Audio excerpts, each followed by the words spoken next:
여러분 오늘이 무슨 주일입니까? 너무 뻔한 질문을 한 건 아닌가 모르겠습니다. 우리 예수님께서 사망 권세를 깨뜨리고 이기시고 죽음에서 부활하신 줄 믿으시길 바랍니다. 여러분 오늘 부활 주일 아침 눈을 뜨시면서 어떤 마음이 드셨습니까? 물론 우리가 일반 주일마다 매 주일마다 드리는 이 주일도 주님의 부활을 염두에 두는 날이기 때문에 늘 묵상하지만 주님이 특별히 부활하신 것을 기념하는 오늘 아마 집에서 출발할 때 잊어버렸을지 모르겠지만 가까이 오면서 여러분들은 부활에 대한 감사, 기대, 어떤 설렘들이 있었을 것 같습니다. 그러면 여러분 2000년 전으로 한번 돌아가서 예수님께서 부활하신 당일날 아침에 우리 제자들은 예수님의 부활 소식을 접했을 때 어떤 마음이었을까? 그리고 어떤 마음으로 부활의 아침을 맞이했을까? 여러분이 오늘 예배 자리에 나오면서 가지고 계셨던 그런 어떤 설렘과 감사와 기대가 있었을까요? 여러분 오늘 본문 다 읽지는 않았지만 저 앞부분에 가보면은요. 새벽 아직 어두울 때에 막달라 마리아가 예수님의 무덤을 찾아갑니다. 거기서 한 가지를 목격해요. 돌이 옮겨져 있는 거예요. 그리고 그 사실을 베드로와 제자들에게 알렸고 그들이 쫓아와서 세마포가 놓여 있는 것을 목격합니다. 그리고 성경은 기록합니다. 이 시간까지도 기록된 말씀에 보면 그들이 알지 못했다. 부활에 대해서 알지 못했다라고 이야기합니다. 그리고 이 무덤 앞에서 울고 있던 마리아가 무덤 안에 있는 두 천사를 만나게 되고 처음 만났을 때는 동산지기로 알았지만 이 막달라 마리아가 예수님을 만나게 됩니다. 예수님께서 마리아를 향해서 마리아야라고 물었을 때 마리아가 예수님임을 직감하고 라삐여라고 대답을 합니다. 그때 주님 말씀하십니다. 내가 내 아버지께 올라갈 것이다. 그렇게 말씀하십니다. 여러분 부활을 목격을 했고 부활하신 주님을 목격했고 그분이 남긴 이 메시지를 마리아가 정말 달려가서 제자들에게 그대로 전합니다. 내가 주를 보았습니다. 그리고 주께서 내게 이 말씀을 하셨습니다라고 제자들에게 전했습니다. 여러분 아침부터 이렇게 분주하게 하루가 시작됐는데 성경 다른 본문을 좀 연결시켜 보면 오늘 본문은 예수님이 부활하신 날 저녁 이야기고요. 낮 시간에 있었던 이야기까지 연결시켜 보면 엠마오로 내려가던 두 제자가 예수님을 만난 이야기가 그 사이에 있었습니다. 그리고 베드로가 예수님을 만난 사건도 거기에 있었습니다. 그럼에도 불구하고 이들은 예수님의 부활에 대한 믿음을 확신하지 못하고 있었습니다. 이런 제자들에게 오늘 예수님께서 찾아오셔서 위로와 격려, 소망뿐이 아니라 사명을 맡겨주십니다. 오늘 첫 번째 우리가 살펴볼 것은요. 예수님의 부활은 두려움에 사로잡혀 있었던 제자들에게 평강을 선물로 주셨다라는 것입니다. 안식 후 첫날 저녁 때라고 이야기합니다. 사람들은 보통 저녁 8시쯤으로 이해합니다. 제자들이 마가의 다락방에 모여 있었습니다. 그리고 이 모여 있었다라는 정도만이 아니라 사도 요한은 이 모여 있는 제자들의 마음이 어떠했는지도 기록에 남겨두었어요. 여러분 19절에 보면 제자들이 유대인들을 두려워하여 모인 곳에 문들을 닫았더니라고 기록하고 있습니다. 제자들은 두려워 떨고 있었습니다. 주님의 부활에 대한 이야기를 오전부터 낮 시간 내도록 어떤 형태로든 경험했었던 그들이지만 그들 마음속 한켠에 두려움이 있었습니다. 누구를 두려워했다고 이야기합니까? 바로 유대인들을 두려워했습니다. 여러분 이 유대인들이 누굽니까? 1차 산헤드린 공회 재판을 통해서 예수님을 십자가에 못 박아 죽인 사람들 아니겠습니까? 여러분 그들을 지금 이 제자들이 두려워하는 거죠. 여러분 사실 산헤드린 공회는 이 제자들에게 관심도 없습니다. 왜죠? 여러분 산헤드린 공회 때 그 재판 현장에서 제자들의 실력을 다 봤거든요. 그들의 민낯을 다 봤어요. 도망치는 제자들을 봤고, 그리고 예수님을 3번이나 부인하는 베드로를 봤고, 살기 위해서 허둥지둥 피하는 그 모든 그 장면들을 산헤드린 공회원들은 다 봤거든요. 그러니 무슨 생각을 했겠습니까? 예수님께서 제자 공동체를 세우시고 3년의 공생애를 보냈던 그 동안에 인기가 치솟았지 않습니까? 그러나 제 아무리 인기가 치솟아도 예수 이 사람만 죽으면 저 제자 공동체는 한 방에 무너진다라는 것을, 무너질 것이다가 아니라 무너지는 그 현장을 제자들의 그 도망치고 부인하는 모습을 통해서 봤거든요. 그렇기 때문에 더 이상 이 제자들은 손볼 필요가 없다. 예수가는 이 사람이 이 십자가 처형과 함께 다 뿔뿔이 흩어지게 될 것이니까 굳이 제자들을 신경 쓸 필요 없다. 쉽게 말하면 산헤드린 공회원들은 이 제자들을 1도 신경 쓰지 않고 있었어요. 근데 누구만 신경 쓰고 있어요? 예. 제자들만 신경 쓰고 있어요. 자기들이 어떻게요? 예, 유대인들에게 잡혀갈까 봐 두려워 떨고 있는 거죠. 어느 정도 두려웠을 것 같아요. 오늘 아까 읽었던 본문에 보면은요, 마가의 다락방 안에는 통로가, 출입문이 몇 개가 있었던 것 같아요. 여러분, 근데 그 출입문들을 다 어떻게 했다고 했어요? 하나도 남김없이 닫아놨는데 꼭꼭 닫아놨어요. 누구도 그 안에 들어가지 못하도록. 여러분, 왜 이런 이야기를 소소하고 별거 아닌데 써놨을까요? 제자들이 그만큼 유대인들을 두려워하고 있었다라는 것을 이렇게 표현해 두었고, 자신들의 신변에 대해 그들이 얼마나 염려하고 있는지를 충분히 보여주는 그런 기록이라는 것을 알 수가 있습니다. 여러분, 이처럼 두려워 떨고 있는 이 제자들에게 예수님께서 찾아오셨습니다. 여러분, 똑똑똑 얘들아 나다 이렇게 하고, 나야 예수다 이렇게 이야기하고 그 문을 들어오신 게 아니에요. 여러분, 문이 분명히 닫혀져 있는데 예수님께서는 그 무리들 사이에 들어오셨습니다. 놀래주세요. 한 번도 못 봤잖아요. 그렇죠? 여러분들.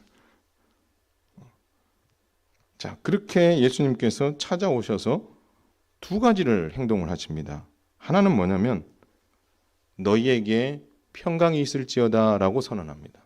너희에게 평강이 있을지어다. 돌려 이야기하면 너희들 지금 많이 두려워하고 있는데 두려워하지 마. 너희에게 평강이 있을 거야. 하나님 그렇게 주님 말씀하십니다. 그리고 나서 그들이 두려워하는 이유를 아시는 거죠. 유대인들이 두려웠어요. 근데 사실은 유대인들을 향한 그 두려움을 극복하는 방법을 예수님은 알았어요. 그게 뭘까요? 부활에 대한 확신을 알면 유대인들이 두렵지 않은 거죠. 그래서 예수님께서 너희들 옛날에 내 십자가에 못 박혀 죽을 때 너희들 한 거 내가 다 알고 있어. 이런 거 이야기하신 게 아니고 뭘 보여주셨어요? 십자가에 못 박히셨을 때에 찔리셨던 못자국, 손에 있는 못자국을 보여주시고, 옆구리에 창자국이 있었죠. 그렇죠? 옆구리에 창자국을 보여주시는 거죠. 여러분, 그 2가지를 하신 거예요. 그랬더니 이제까지 두려움에 사색이 되어서 벌벌 떨고 있던 제자들의 얼굴이 변하기 시작했어요. 오늘 본문에 보니까 이런 예수님을 보고 기뻐하며 얼굴색이 환하게 바뀌게 되었다라는 것을 말하고 있습니다. 근데 공교롭게도 이 기적의 현장에 누가 없었어요? 도마라는 제자가 없었던 거예요. 그리고 뒤늦게 이제 도마가 들어왔어요. 그랬더니 여러분, 그 마가의 다락방에서 첫 번째 주님을 만났던 그 제자들이 도마를 뒤늦게 돌아온 도마를 보고 뭐라고 그랬겠습니까? 야, 도마야, 예수님 아까 오셨다 가셨어? 뭐 이렇게 이야기했겠어요? 뭐 시크하게? 아니요. 가슴이 뛰지 않았겠습니까? 두려워 떨고 있었던 자신들에게 평강을 선언하시고 부활하셨다는 것을 확실하게 보여주셨으니 여러분 그들의 마음이 얼마나 뛰었겠어요. 그래서 아마 소리를 높여서 야야야 도마 이 아까운 찬스를 놓쳤어. 우리가 부활하신 예수님을 만났다니까 이 이야기를 하는 거예요. 여러분 그 얼굴이 제자들이 아까까지 막 두려워가지고 막 인상이 오만 인상을 다 쓰고 있었던 제자들이 얼굴이 확 핀 상황에서 부활의 주님을 만나고 확신에 찬 메시지로 우리가 예수님을 만났다 이렇게 이야기를 하는 거예요. 여러분 그 얘기를 듣자 도마가 그래 이렇게 해가지고 어떻게 해요? 나도 그 주님을 만났어야 되는데 이렇게 했으면 얼마나 도마가 멋지겠습니까만은 도마가 뭐라 그랬죠? 내가 그의 손에 못자국을 보고 내 손가락을 그 못자국 안에 어떻게 해요? 넣어보고 내 손을 그분의 옆구리에 어떻게 해요? 넣어보지 않고는 내가 믿지 않겠다. 말도 안 되는 소리 하지 마라. 그분 죽은 거 내가 봤다라는 거죠. 어떻게 살아나? 여러분 충분히 그럴 수 있습니다. 그러자 8일 후에 예수님께서 다시 그 마가의 다락방에 똑같이 어떻게 해요? 문을 열고 들어오신 것이 아니라 문을 통과해서 그들이 서 있는 자리에 나타나셨어요. 그리고 또다시 예수님 말씀하십니다. 너희에게 평강이 있을지어다. 그리고 여러분 도마가 했던 말을 우리 주님은 알고 계세요.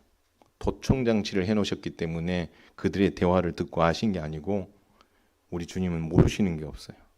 그래서 그 도마가 부활하신 주님을 증언하고 있는 다른 제자들의 이야기를 믿지 않았다는 것을 알고 계셨어요. 그래서 예수님께서 이렇게 이야기합니다. 내 손가락을 이리 내밀어서 내 손을 봐라. 그리고 내 손을 내밀어서 여기에 한번 손을 넣어보고 내 옆구리에 손을 한번 넣어봐라. 그리고 나서 말씀합니다. 믿음 없는 자가 되지 말고 믿는 자가 되라. 그렇게 말씀하십니다. 여러분 도마가 얼마나 부끄러웠겠어요. 부끄러운데 도마는 여기서 신앙을 고백하죠. 예수님 당신은 주님이십니다. 고백을 다 하는 겁니다. 여러분 그럼으로 인하여서 이 도마도 두려워했고 의심했던 마음들이 다 어떻게 해요? 사라져버리고 그 모든 것들을 떨쳐버릴 수 있게 되었다라는 것입니다.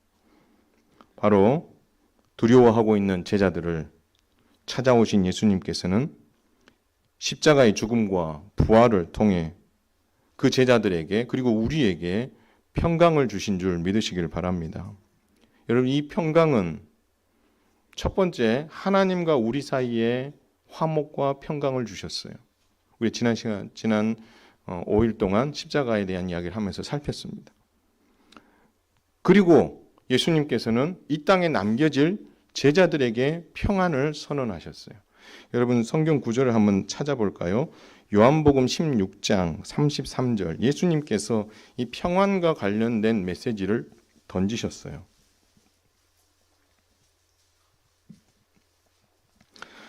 요한복음 16장 33절 함께 읽겠습니다. 시작. 이것을 너희에게 이르는 것은 너희로 내 안에서 평안을 누리게 하려 함이라. 세상에서는 너희가 환난을 당하나 담대하라. 내가 세상을 이기었노라. 할렐루야. 여러분 예수님이 십자가에 지금 죽으신 게 아니잖아요. 부활하신 게 아니잖아요. 그런데 주님 말합니다. 담대하라. 내가 세상을 이미 이기었노라. 할렐루야. 이렇게 선언하고 이길 것이다가 아니라 내가 이겼노라라고 선포하고 있는 거예요.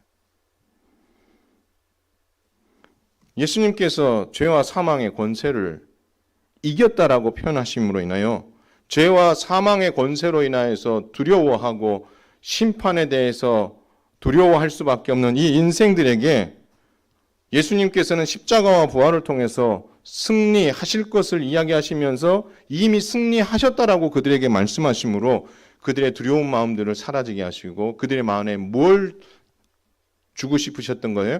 평안을 주고 싶으셨던 거죠. 그것만이 아닙니다. 십자가의 죽음과 부활을 통해서 예수님께서는 제자들이 이제 앞으로 겪게 될 그 환난 앞에서도 이 평안을 잃어버리지 않도록 그리고 그 가운데서도 평안을 누리도록 하시기 위해서 이 메시지를 준 거예요. 너희들이 지금 내가 오늘 담대하라 내가 세상을 이기었노라 라고 말하는 것은 십자가와 부활을 완성하고 주님이 말씀하신 게 아닌 것처럼 제자들이 앞으로 겪게 될 고난도 아직 겪은 건 아니에요. 그렇죠? 아니지만 내가 십자가로 부활로서 승리한 것처럼 너희도 승리할 것이고 너희에게 주어진 그 평안을 너희가 잊지 말고 잃지 말기를 바란다. 주님 그렇게 말씀하고 있는 것입니다. 그리고 담대하게 부활하신 예수님께서 세상을 이긴 것처럼 제자들과 교회가 세상과 마귀를 이기고 평안을 누리게 될 것을 말씀하십니다. 또한 예수님께서는 이 백성들에게, 제자들에게 너에게 평안이 주어졌다라는 것만 선언하시고, 그리고 승리했다라는 것을 선언하신 것만이 아닙니다. 그 이후에 성경을 한 구절 더 찾아보겠습니다. 요한복음 14장 27절.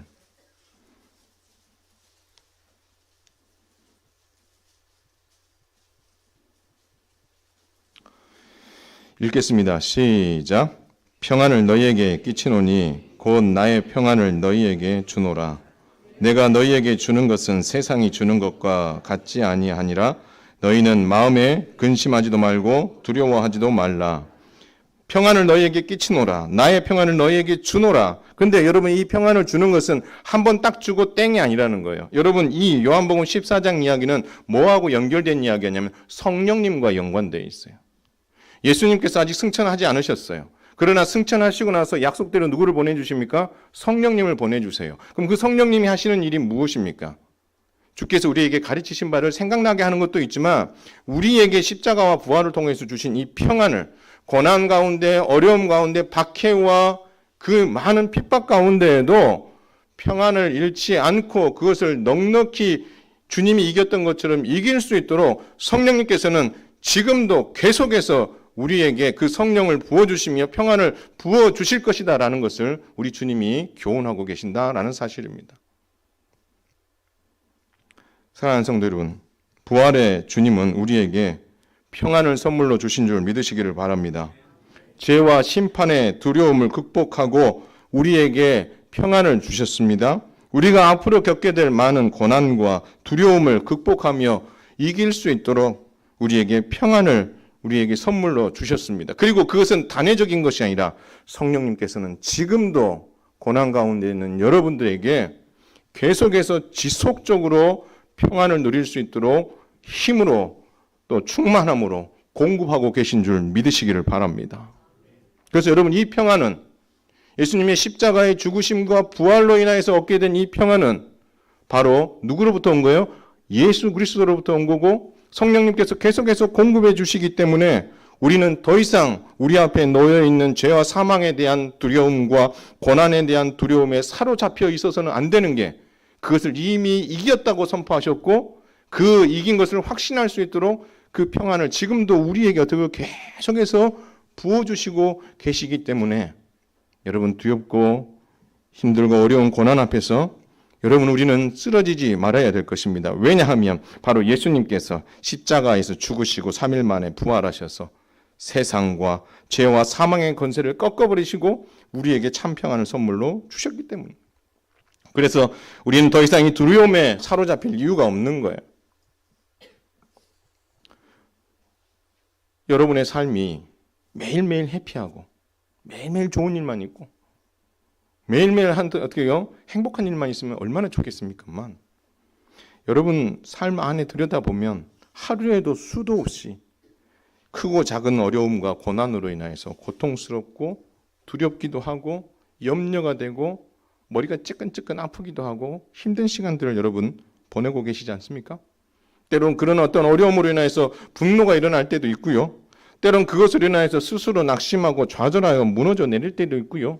왜 나한테는 자꾸 이런 문제들이 일어나는가? 왜 이것을 극복하지 못하고 자꾸 넘어지는가? 왜 우리 가정은 이런가? 이러한 생각이 들 때가 우리가 종종 있는 거죠. 여러분, 그럴 때 어떻게 합니까? 여러분, 그 낙심된 생각 속에 한없이 여러분 빠져들고 계십니까? 아니면 여러분 한없이 빠져 있고 싶으십니까? 절대 그렇지 않으실 거예요. 여러분, 그럴 때 우리는 선포해야 됩니다. 무엇으로 선포해야 될까요? 부활하신 예수 그리스도의 이름으로 선포해야 되는 줄 믿으시길 바랍니다. 나를 두렵게 만들고 위협하고 낙심하게 만들고 조롱하는 사탄아, 내가 부활하셔서 너희를 이기신 예수 그리스도의 이름으로 명하노니 이 두려운 마음들은 모두가 떠나갈지어다. 여러분, 이 선포가 여러분을 살게 하는 줄 믿으시길 바랍니다. 이것은 여러분 부활에 대한 소망과 믿음이 없는 사람은 이걸 할 수가 없는 거예요. 왜요? 이 부활로 말미암아 이 평안이 우리에게 찾아왔기 때문에 주님의 부활을 믿는 자만이 예수의 이름으로 이 평안을 선포하고 두려운 마음들을 극복하고 몰아낼 수 있다라는 것입니다. 승리는 누구의 것입니까? 예수님의 것입니다. 따라서 승리는 우리의 것입니다. 예수님께서 우리에게 평안을 주셨습니다. 그 평안은 우리의 것입니다. 사단이 결코 뺏을 수 없는 줄 믿으시길 바랍니다. 그래서 여러분들이 두렵고 힘든 가운데에 어려운 일들이 계속해서 겹쳐 일어날 때도 우리가 그 상황에만 집중하게 되면 그 형편들, 내가 봤던 그 목격했던 그 상황들, 거기에만 우리가 매여있게 되면 절대 거기서 우리가 빠져나올 수 없습니다. 그럴 때일수록 우리가 기억해야 되는 것. 아니, 우리가 기억해내지 못하기 때문에 누가 계속 우리에게 기억나게 하시는 거예요? 우리에게 보내주신 성령님께서 우리에게 넌 승리한 자야. 내 안에 이미 평화가 있어. 너는 승리할 수밖에 없어. 세상을 보지 마. 일어나. 마인드 컨트롤이 아니에요. 그렇게 하면 될 것이다, 될 것이다. 마인드 컨트롤이 아니라 능력으로 성령님께서 함께해 주심으로 말미암아 그것을 여러분은 넉넉히 이길 수 있음을 믿으시기를 주님의 이름으로 축원을 드립니다. 그래서 여러분이 할 수만 있다면 함께 믿음의 성도들과 신앙생활을 하시면서 목사님, 저한테는 이야기하셔도 되지만 다른 분들한테도 힘들다는 이야기를 할 수도 있어요. 그러나 힘든다는 이야기와 함께 그럼에도 불구하고 내 안에 평안이 있어. 난 지금 힘든 게 사실이야. 그냥 날 좀 봐줘. 난 힘들어. 이렇게 생각하지 거기서 좀 멈추지 마시고요. 나 힘든 거 사실이야. 그러나 내 안에 계신 성령님께서 지금 나에게 위로하시고 내게 힘을 주시고 계셔. 그래서 넉넉히 이길 수 있다. 내 안에 평안이 너의 것이다. 승리가 너의 것이다 라고 말씀하고 있기 때문에 나는 반드시 이걸 이길 수 있어. 여러분, 이 믿음, 이것은 우리가 말하는 어떤 마음을 다스리는 게 아니라 이건 하나님께서 성령님을 통하여서 우리에게 약속하신 바이기 때문에 이것은 여러분의 것인 거예요. 그래서 여러분, 저도 얼굴 관리 잘 안 돼요. 저도 얼굴 관리 좀 잘했으면 좋겠어요. 저를 보시면 무서워하시는 분들이 계시는데요. 제가 더 많이 웃도록 하겠습니다. 근데 여러분, 저도 힘들면 얼굴이 어떻게 해요? 구겨져요.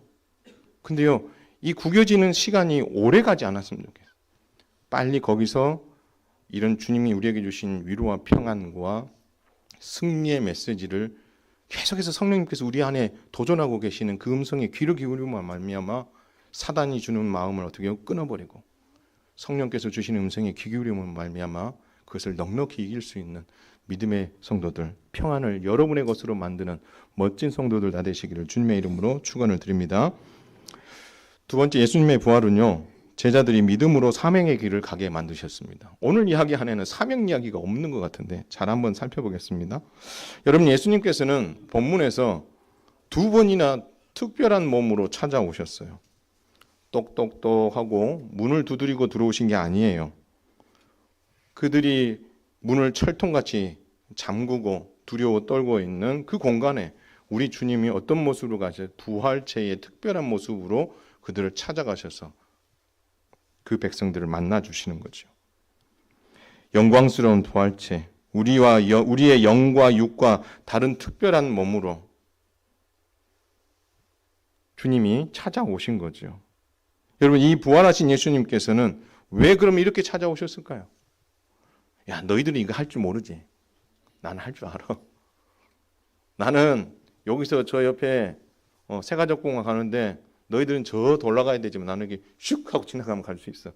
나는 이렇게 능력 있는 자야. 하나님 그걸 보여주시기 위해서 주님 그렇게 나타나셨나요? 아닙니다. 부활에 대한 소망을 갖게 하신 거죠.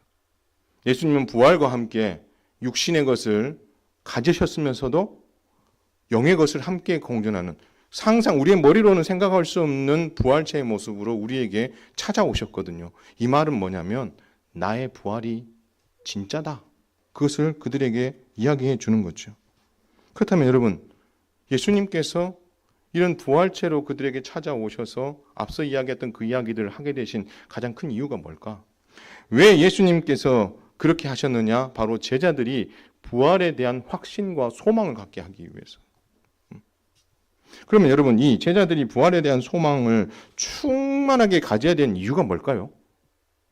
그 이유는요, 사도행전 1장에 나옵니다. 여러분, 사도행전 1장에 예수님께서 승천하셨어요. 그렇죠? 승천하시고 제자들이 모여듭니다. 자, 마가의 다락방에 다시 모였어요. 그들이 거기서 한 일이 뭘까요? 기도했죠. 그렇죠? 근데 기도하기 전에 한 일이 하나 있어요. 12명의 제자 중에 누가 빠져나갔죠? 이탈했죠? 가룟 유다가 이탈했어요. 그 이탈한 자리에 새로운 사도를 한 명을 지금 채워넣어야 되는 거예요. 그러니까 기도하는 것도 했지만 교회의 시작은 뭐부터 시작했냐면 12사도들을 조직을 어떻게 해요? 다시 정확하게 개편하는 것부터 시작해요. 근데 여러분, 이 조직에 한 명을 이렇게 세우는 일들을 할 때에 그들이 물론 기도했습니다. 그러나 아무나 세우지 않았어요. 대신할 사람을 세우는 데 있어서 새롭게 뽑힐 이 사도가 해야 될 일이 있어요. 그 해야 될 일이 뭐냐면, 따라서 하겠습니다. 예수님의 부활을 증언하는 것이다. 여러분, 예수님의 부활을 증언하는 일들을 사도들이 해야 되는 거예요. 그렇기 때문에 그 자리에 사도의 자격으로 한 명이 들어오려고 하면 저 자격이 크게는 두 가지입니다. 뭐 같은 맥락인데, 하나는 뭐냐면 예수님의 공생의 3년을 함께 어떻게 해요?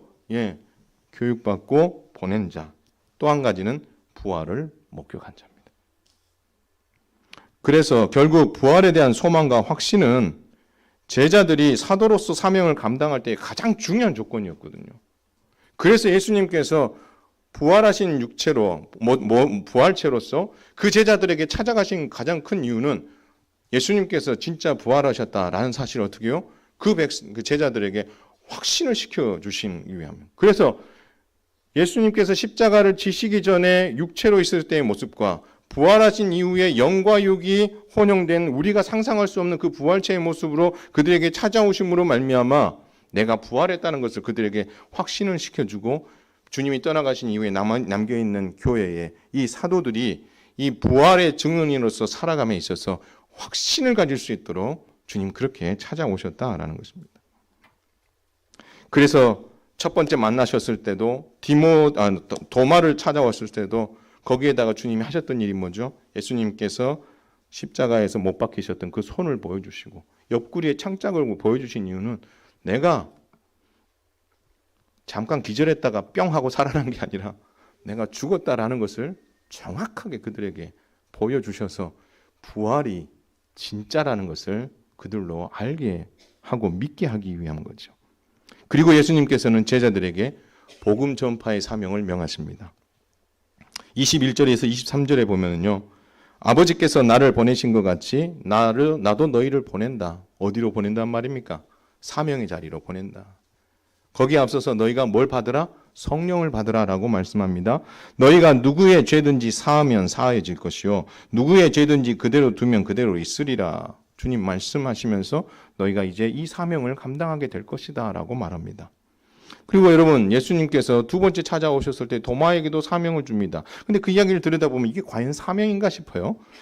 너는 나를 본고로 믿느냐? 보지 못하고 믿는 자들은 복되도다. 이 말씀을 하십니다. 그러면 어떤 사람이 더 믿음 있는 사람이고 복된 사람이에요? 보고 믿은 사람도 복됐지만 보지 않고 믿는 사람이 복된 거 아니겠어요? 근데 이 메시지하고 사명하고 무슨 관계가 있는가? 여러분, 제자들은 예수님께서 명하신 복음 전파 사명을 정말 열심히 완수했어요. 그것에서 특별히 오늘 우리가 살펴봐야 될 건, 물론 앞에 나와 있었던 처음 21절에서 23절에 나온 메시지는 당연히 사명이라는 걸 알 수 있지만, 여러분, 도마에게 했던 이 메시지, 너는 나를 본고로 믿느냐? 보지 못하고 믿는 자들은 복되도다라고 말씀하셨던 이 메시지를 조금만 한번 확대해서 한번 생각해 보겠습니다. 사도들과 제자들은 복음 1세대입니다. 그렇죠? 이 복음 1세대의 특징은 무엇입니까? 예수님과 공생의 3년을 함께했고, 그리고 예수님의 십자가의 죽으심과 부활을 목격한 자들이에요. 예수님을 충분히 보았고 경험했고 충분히 예수님을 알고 믿었던 사람들이다라는 것입니다. 그들은 공생애와 십자가의 죽음과 부활과 승천과 그리고 성령의 강림까지 그 모든 것을 다 어떻게 해요? 몸으로 다 체득하고 경험했던 자들입니다. 여러분, 그렇기 때문에 아까 도마에게 말했던 건 너는 나를 본고로 믿느냐? 보고 경험하고 믿었던 세대가 1세대인 거예요. 그런데 여러분, 복음 2세대의 특징이 무엇입니까? 바울이 복음 2세대의 지도자가 될 디모데에게도 이야기했고 많은 부분들을 이야기했지만 베드로가 복음 2세대의 특징을 정확하게 이야기해 줍니다. 베드로전서 1장 8절입니다. 제가 읽어드릴 테니까 한번 들어보세요. 예수를 너희가 보지 못하였으나 사랑하는도다. 한번 따라서 하겠습니다. 예수를 너희가 보지 못하였으나 사랑하는도다. 여러분, 그 다음에 이렇게 이제도 보지 못하나 믿고 말할 수 없는 영광스러운 즐거움으로 기뻐하고 있다. 너희는 보지 않았어. 너희는 보지도 않았고 그러나 말할 수 없는 영광스러운 즐거움의 믿음으로 너희가 지금 참여하고 있어. 여러분, 이 차이가 뭐죠? 복음 1세대인 사도들과 제자들은 예수님의 그 모든 것을 다 보고 믿고 그 영광스러움을 경험했어요. 뭐까지? 부활체로서 그들을 찾아오신 것까지 그들은 경험했어요. 근데 복음 2세대들은 뭐 했습니까? 그거 봤습니까? 한 번도 보지 못했어요. 보지 못했지만 오늘 본문에 보니까 예수를 뭐 한다고요? 사랑한다고요. 여러분, 이 고백이 베드로의 고백인데 여러분, 이 세대가 흘렀는데도 불구하고 베드로가 복음 2세대들에게 이 이야기를 할 수 있는 것은 나는 복음 1세대로서 이렇게 믿음으로 말미암아 복을 받았지만 너희는 보지도 못하고 믿음으로 말미암아 정말 복된 사람이야. 그 얘기를 하고 싶은 거죠. 이 복음 2세대의 연장선상에 저와 여러분이 있는 줄 믿으시길 바랍니다. 여러분, 저와 여러분도 예수님을 보지 못했어요.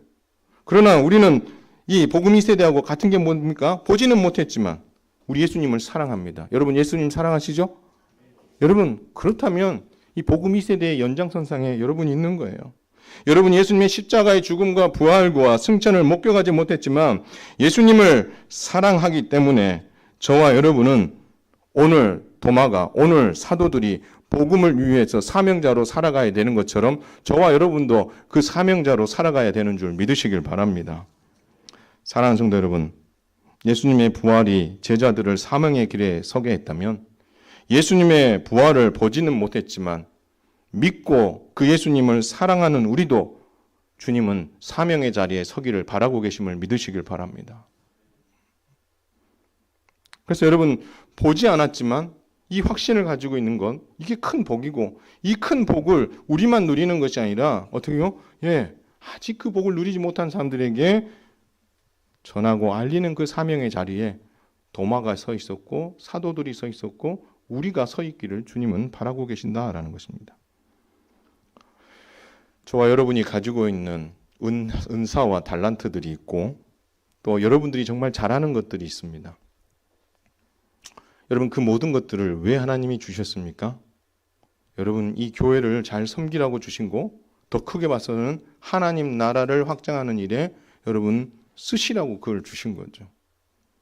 그렇다면 여러분, 그것을 위해 쓰기에 앞서서 여러분 안에 부활에 대한 소망과 믿음이 견고하고 분명하며 그것을 보지는 못했지만 그분을 사랑한다는 고백을 여러분이 하고 있다면 여러분에게 맡겨주신 사명을 보다 더 질 높은 수준으로 섬기고 헌신하셔서 그것을 인하여서 정말 하나님을 영광스럽게 그리고 오늘 베드로가 이야기했던 것처럼 기쁨을 누릴 수 있는 성숙한 성도로 자라갈 수 있다면 오늘 예수님께서 제자들에게 찾아오셔서 평안을 선언하시고 사명을 주신 그 목적을 이루어 드리는 게 되는 거고 우리 주님의 마음을 정말 기쁘시게 해드릴 수 있는 일이라는 사실을 우리는 기억해야 할 것입니다.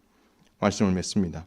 예수님의 부활은 두려움에 사로잡힌 제자들에게 평강을 주셨듯이 저와 여러분이 인생을 살아가면서 겪게 되는 많은 어려움과 고난 앞에서도 이 평강이 그리스도로부터 왔고 성령님으로부터 왔다는 그 사실로 인해서 넉넉히 이기게 되는 줄 믿으시길 바랍니다. 그리고 이 예수님의 부활은 제자들이 믿음으로 사명의 길을 가게 했던 것처럼 저와 여러분도 예수님의 부활을 보지 않았고 예수님을 보지 않았지만 믿고 사랑하기 때문에 저와 여러분에게 맡겨주신 이 사명을 복음 전파의 사명, 교회를 든든하게 세우는 이 사명에 함께 헌신하고 서 있을 자리에 굳게 서 있으므로 많은 사람들에게 생명을 주고 여러분이 가지고 있는 평안이 흘러가 다 함께 평안하여 든든하게 서갈 수 있는 건강한 교회를 세운 일에 헌신할 수 있게 되기를 주님의 이름으로 축원을 드립니다.